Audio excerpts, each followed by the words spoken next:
በ30ኛ ሳምንት ሲቢኤ የኢትዮጵያ ፕሪሚየር ሊግ በአዳማ ሳይንስና ቴክኖሎጂ ዩኒቨርሲቲ ስታዲየም ወልዋሎ ዓዲግራት ዩኒቨርሲቲ ከነገሌ አርሲ የመጀመሪያው አጋማሽ ተጀምሯል። ሁለተኛ የፕሪሚየር ሊግ የግንኙነት ታሪካቸው ነው። የመጀመሪያው ዙር ነገሌ አርሲ ባሸብሩ ሮብ ብቸኛ ጎል 1-0 ማሸነፉ ይታወሳል። ተስፋዬ በቀለ፣ ሀቢብ ከማል፣ ሀቢብ አደገኛ ኳስ ላይ የተነጠቀው ዳዊት ገብሮ ደማል መቶ ጥሩ ኳስ ተጫወተ። ዳዊት ከጀርባ ዳዊት ፋውል ሰርቶበታል። ከመጀመሪያ ኢኒሻሊ በኋላ ላይ ተስፋዬን ተመልከት። ጊዜውን ያልጠበቀ አይነት ሸርተቴ ይወርድበት የሚቀርብ ይመስላል።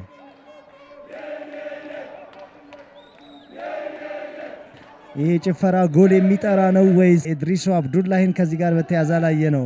እንዳልካቸው ጥበብ ወደ ኮንኮኒ ነበር።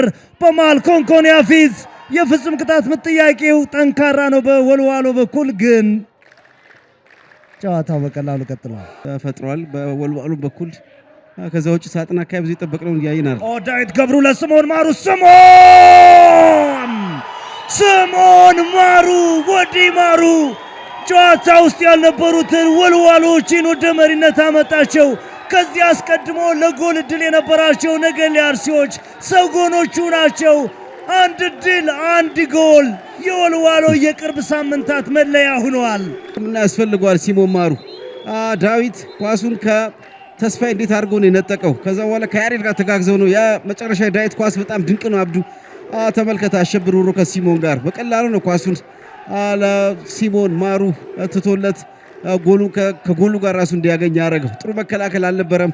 ኢድሪስ ወጥቷል ግን ሲሞን ተረጋግቶ ቦታይቶ ነው ያስቆጠረ። ዳዊት ከያሬድ ጋር ቆንጆ አድርጎ ነው ተስፋዬን ኳሱን የነጠቁት። የመጨረሻው ፓስ ዳዊት ሪሊዝ ያደረገው ድንቅ ነበር። ሲሞን ከሁለቱ ተከላካዮች መሃል ታግሎ ነው ጎሉን ያስቆጠረው። አሸብርና ዳዊት ተመልከት። ዳዊት በአሸብር ውሮ ደስተኛ አይደል። ያስቆጠራቸው ጎሎች 27 ደርሰዋል። ወልዋሎ 1 ነገሌ 0። ሀቢብ ከማል አለ፣ ሮቦት አለ፣ ሮቦት ሰላሎ፣ ሮቦት ሌላ ድል ጎል ገብረ መስቀል ዱባለ በሁነኛ ሰዓት ያቻነትን ጎል አስቆጠረ። ወልዋሎዎች እንዴት ነው የተከላከሉት? የዚህ ሁሉ መነሻ የሮቦት ሰላሎ የቆመ ኳስ ኃይል ነበረው። አጥር የሰሩ ተጫዋቾችን ጥሶ አለፈ። አግኝቷቸዋል ግን አልመለሱትም። ለጨዋታው ለመጣበት ትክክለኛው ሰዓት ይመስላል ጎል ያስቆጠሩት። የመጀመሪያው የሮቦት ጎል ልክ እንደቀድሙ ብሎክ የተደረገ ኳስ ነው። ራሱ ሀቢብን ገጭቶ ነው የወጣው። ገብረ መስቀል ከጨዋታ ውጭ አይመስልም። ቀድሞ አልወጣም፣ ዘጌት ብሏል። ነፃነት እጁን ያነሳ ነው አብዱ ከጀርባው። ነፃነት ኳሷን በቀላሉ ነው ያሳለፋት። ኳሷን መከላከል ይችል ነበር ነፃነት፣ ምናልባት ከመተው ይልቅ ነፃነት የወሰነው ውሳኔ ከጀርባ ገብረ መስቀልን በቀላሉ ከጎል ጋር ያገናኘው ያነሳው ነበር። ለወልዋሎ አብዱ የመጀመሪያ 45 ከመጠናቀቁ ፊት ይህን ውጤት ዘመውጣት ትኩረት ማድረግ ነበረባቸው። ከነገሌ አርሲ የመጀመሪያው አጋማሽ አንዳቻ የተጠናቀቀ ጨዋታ መሃል ላይ በየነ ባንጃ፣ በረከት ሶልዴ ጥሩ ኳስ አግኝቷል። በረከት ኪቲካ ጂማ ወደ መስመር የወጣ ሩሮ፣ በዚህ መሃል ሌላ አደገኛ ኳስ ወደ ሳጥን አሸብሩሮ ኪቲካ ጂማ ከዚህ በፊት እኮ አስገራሚ ኳስ በግንባር ገጭቶ አስቆጥሮ ነበር ከጨዋታ ውጭ የተባለበት። ተስፋዬ በቀለ ወደ ቦና ቦካ፣ ቦና እንዳልካቸው ጥበቡ ፊት ለፊቱ አለ። ቦና ቦካ ወደ ሳጥን፣ ኪቲካ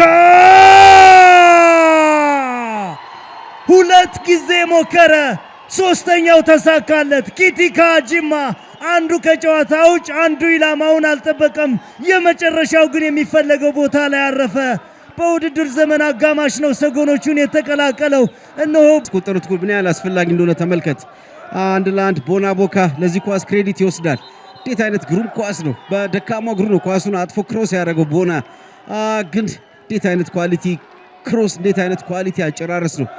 ኪቲካ ፍንጭ ሰጥቷቸዋል ወልዋሎች። ቀድሞ ዘሎ ኳስ ካገኘ ምን ሊያደርግ እንደሚችል መጀመሪያ 45 አሁንም ያሁኑ ኳስ ቀድሞ መሩ፣ ጎል ተቆጠረባቸው፣ ከዛ ተመሩ። ተመሳሳይ ነው ከመጨረሻው ጨዋታ የኢትዮጵያ ቡና ጨዋታ ጋር። ቀጣዩ ክፍል ነው ልዩነት። ወልዋሎች ወደ ጫና መጥተዋል። ዲስኮኔክትድ ሆኗል። ይሄኛው አጋጣሚ ነው ዳዊትን አልፏል። ከዚህ በላይ እዚህ ጋር ተመልከት። ሮቦት የሰራውን ፎል ቢጫ ካርድ አለበት። የመጨረሻ ሰው ነው፣ ሳጥን አካባቢ ነው። ከጀርባ በግልጽ የሚታይ ኮንታክት የለውም።